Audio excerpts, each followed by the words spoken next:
Welcome to PyUncut, where we break down the biggest stories in global markets and make them simple, clear, and meaningful for you. Today, we're looking at a cautious start to the markets as stock futures slide ahead of a holiday-shortened trading week. At first glance, this might look like just another slow week on Wall Street. But underneath the surface, there are powerful signals about investor sentiment, economic uncertainty, and where markets could be headed next. Let's break this down in a way that's easy to understand, even if you're just getting started with investing.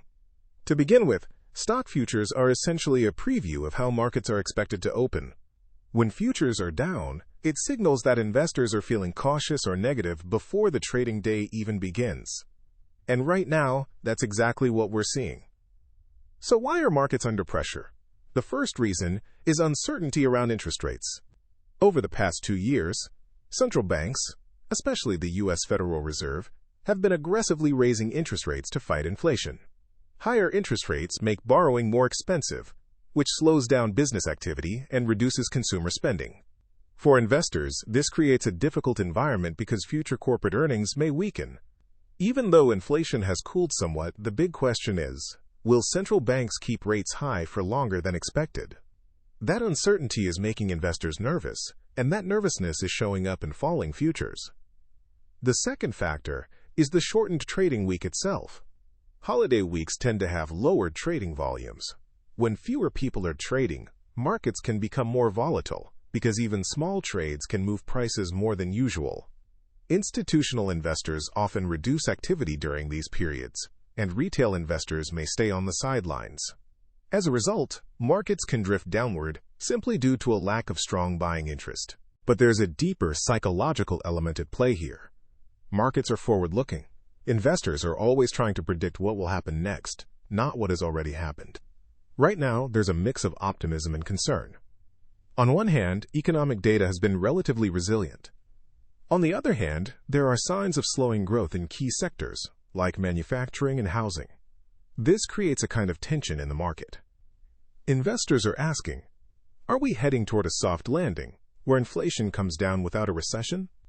Or are we simply delaying an economic slowdown that will eventually hit corporate earnings?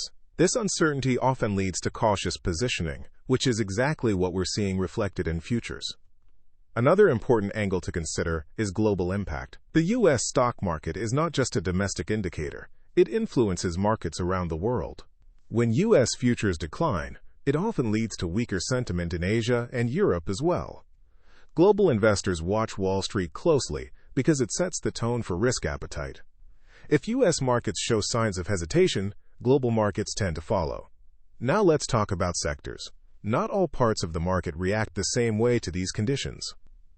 Growth stocks, especially in technology, are particularly sensitive to interest rates. That's because their valuations are based on future earnings, which become less valuable when interest rates are high. So when investors worry about rates staying elevated, tech stocks often face pressure. On the other hand, defensive sectors like healthcare, utilities, and consumer staples tend to perform better in uncertain environments. These are industries where demand remains relatively stable, regardless of economic conditions. This shift between growth and defensive sectors is something smart investors pay close attention to. There's also the role of institutional investors. Large funds, hedge funds, and asset managers often rebalance their portfolios ahead of holidays or at the end of quarters. If they've had strong gains, they may lock in profits. If they're uncertain about near-term risks, they may reduce exposure. This rebalancing can create short-term downward pressure on markets, even if the long-term outlook hasn't changed dramatically. Now let's bring this back to you as an investor. What does all of this actually mean? First, it's important to understand that short-term movements like this are normal. Markets don't move in a straight line. Even in strong bull markets, there are periods of decline, hesitation, and consolidation. Second, volatility during low-volume weeks should not be overinterpreted. A holiday-shortened week is not the best indicator of long-term trends. It's more like a snapshot of temporary sentiment rather than a definitive direction. Third, this environment highlights the importance of having a clear investment strategy. If you're a long-term investor, short-term dips can actually present opportunities. When quality stocks decline due to temporary sentiment rather than fundamental weakness, it can create attractive entry points. However, if you're a short-term trader, this kind of environment requires caution. Lower liquidity and higher volatility can lead to unpredictable price swings. Let's also consider the broader economic context. We are at a stage in the economic cycle where multiple forces are interacting at the same time. Inflation is cooling but not fully under control. Interest rates are high but may peak soon. Economic growth is slowing but not collapsing. This creates what analysts often call a late-cycle environment. In such periods, markets tend to become more sensitive to data. Every inflation report, every jobs number, every central bank statement can move markets significantly. That's why even a quiet week can still carry underlying tension.